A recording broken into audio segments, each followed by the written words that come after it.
Hello, Louisiana Beer Reviews, Yuengling Premium Beer. It's my understanding this beer has been around for a while, only in the Pittsburgh area, I believe. And we just got this in. Yuengling was introduced into our particular area probably 2013, I remember it. Okay. I was going to guess about 8 years ago, but 2013 was 10 years ago. So I picked this up. What I thought was a very good price. The only unfortunate thing is that I had to try it in a suitcase. So I was taking a gamble about picking it up. I knew absolutely nothing about this beer, but the more I read on the outside, I figured out this was not the Yuengling that we normally get in the bottles. No. So this has got a fancy little, or unfancy, red and white label. It's premium, and we don't get the premium light in the area. This is first, I noticed this last week. Yeah, we don't get it yet. It's probably on the way. So, It's probably around all of Pennsylvania, not just Pittsburgh, but yeah, this is coming in at 4.4% alcohol, it's which 4.5. is, okay, 4.5. Pretty sure I read somewhere it was 4.4. Maybe I went to one of those beer sites sites first before going to the. Because the can itself says 4.5, and the website says 4.5. Well, the writing on it's so small. I went to the website. Yeah, the website says it's 12 bitterness units, and it's 4.5% alcohol, and maybe the can doesn't say it. Okay, I stand corrected, but it definitely says it on the website. And we got a good date, guys, 117th day of 2023. The website shows bottles. So it's just about. I'm not going to say how old it is. Yeah, at the time of the recording, it's not a bad. No, at the time of recording, it's a mid-range, one would say. So it's coming in straw. Yeah, like hay in a barn. Yeah, it looks like any other American macro you would pick up, regular beer. The alcohol content is that between a light and a premium. So it's between lights usually start around 4.1 and premiums usually go around 5.0. Some might scale up a little bit. Some lights might scale down a little bit and call themselves another light. Yeah, our premium beers typically ran at 4.3 up to, like you're saying, about 5.1. Yeah. And the website, which I read this week, was saying, yeah, it's a pilsner-style beer. Well, at 12 IBUs, I don't think it's really a pilsner. It's Well, that's what it's advertised as a pilsner. So those usually be around 30 IBUs, proper pilsner, and they're not going to have adjuncts. how many IPAs have you drank that the IBUs are so low you question it? Too many. Yeah. Now, did you feel uncomfortable drinking this in a suitcase? You said you had to drink it in a suitcase. You got it inside a suitcase. No, Okay. I said I had to buy it in a suitcase. I've seen this beer on road trips over the years, but they only sold them in 12 packs at the smallest, so I wasn't going to, get a big 12 pack put in the car. That was usually the issue. Like, I didn't see singles or even 6 packs of it. Why do you think the case is that you can only get it in a larger pack? I would think it's because it's popular. Yeah, it's just like a big volume thing, and the people up there in Pennsylvania and Maryland probably buy suitcases and 30 packs for, crab bakes, crab, whatever they do, steamed crabs. For instance, let's liken this to what it is. This is gonna run straight up there with Miller Coors, Budweiser. Yeah, That's where this is going. Miller Coors, Budweiser. and in you were talking about Pittsburgh, probably with Iron City, which is like a big local brand up there. Yeah, this is probably, you working man, blue collar worker type beer. You get off of work. Oh, I worked hard. I want to go get a fresh, relaxing beer like a Miller High Life. So In the old cheers. days, Let's go ahead and yeah, this is Schaefer. all about. We already I clinked. think we already clinked. Schaefer was one years ago. Boy. It smells lagery and herbally, actually, like some herbs. I'm gonna talk about that in a minute. It does have kind of like that that German beer smell a little bit to it.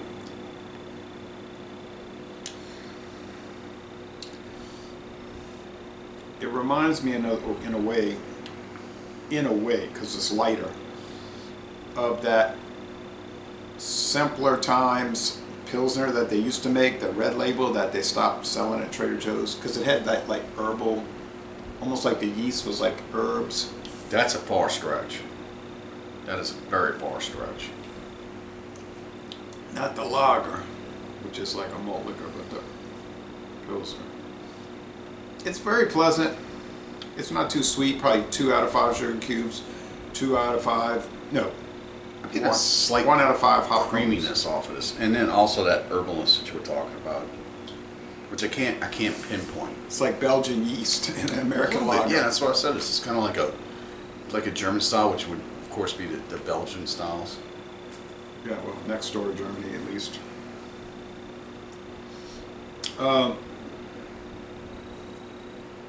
Light bodied, light to medium body. Light to medium. It's delicious. 144 calories. Not bad, not bad.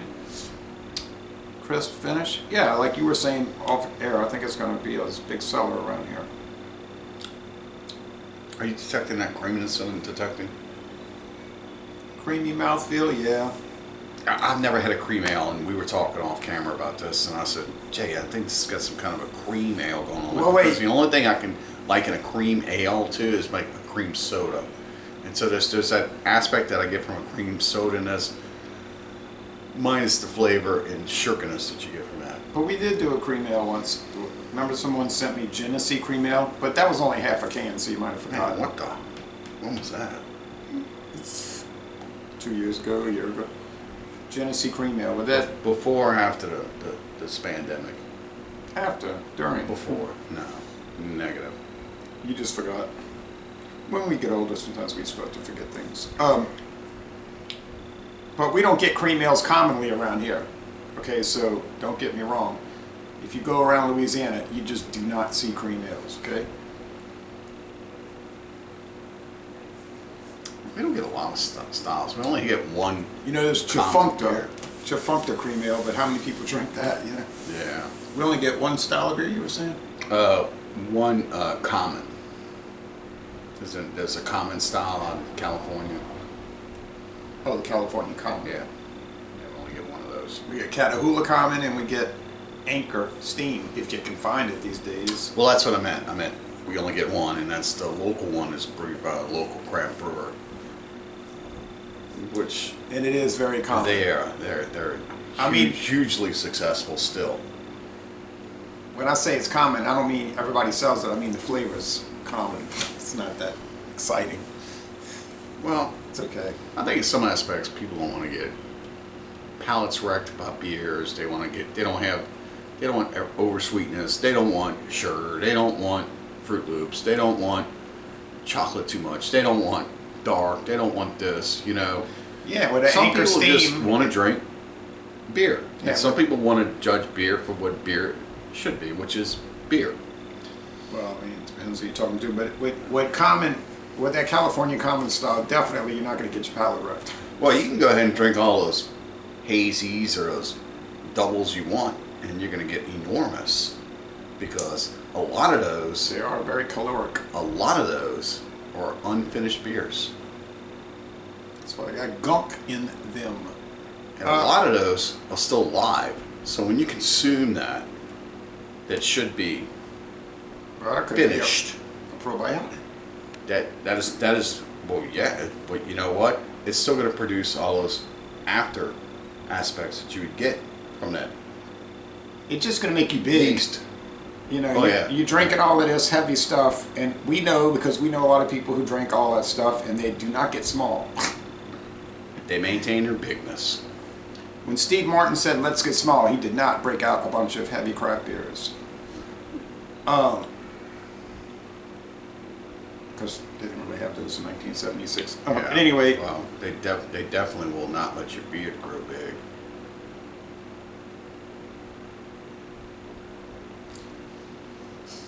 okay. Well, getting back to planet Earth. Ground control. What do you think about this beer? I think it's very enjoyable. It's light, it's refreshing. I think it's a great summertime beer. I think it's a great, I'm going to have a couple of beers with the guys type thing, sit around and yank and talk and all that. It's definitely not going to put you in a trouble zone per se. But if you just want to have something light and drink, I think it's very good. I'm enjoying it a lot. Probably go with a B plus, I think. I'm going to give it an A. Yeah?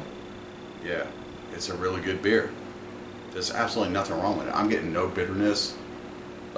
It's balanced. It just tastes good. I mean, there's nothing wrong with it. Did you find something wrong with it to give it a B? Well, I don't think a B plus 89 is like saying something's wrong. Well, so you're with going it. to top of a B plus. Yeah. Okay, I'm going to go low of A. I'm going to give it a 92. Okay, so it's only 3 points off. I just think the herbalness is a little. I think it deserves an A. Okay. You say A minus, I'm saying B plus. I Nope. just think the herbal. Straight A. Well, that'd be a 93 in my 93 in my it is. calculations. Yeah, go ahead, teach whatever you got to put on it, whatever score you got to put on it. I just, to me, that little herbal yeast thing going is like a little minor flaw because it shouldn't have that. But I mean, it's minor, you know. I mean, if Maybe that's what they were going for. maybe if you can get a B plus for $17.99 in the suitcase, go for it. I think. There we go. It's got flavor, it's got character. You certainly can't say it's boring. Price value. Price value. Right, because. Anyway, it's good stuff, you know. I mean, you can't beat this. If we're gonna go back to $17.99, it's basically 75 cents a can. It's something you could share.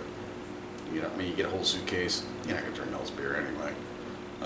You just share it off. Something like barbecues or crawfish boils or anything like that. You can have a few of these and still maintain and feel good. And you don't have to go to the low end of the dark side, because the low end of the dark side is going to cost you $25.99 for a case. Yeah. All right, so ladies and gentlemen, bon temps relay, and we're going to end this review by saying y'all go to Tampa, Florida, and tour the Yuengling Southern Brewery. See, we don't have to go all the way to Pennsylvania. Drink better beers, kids. And this is one of them.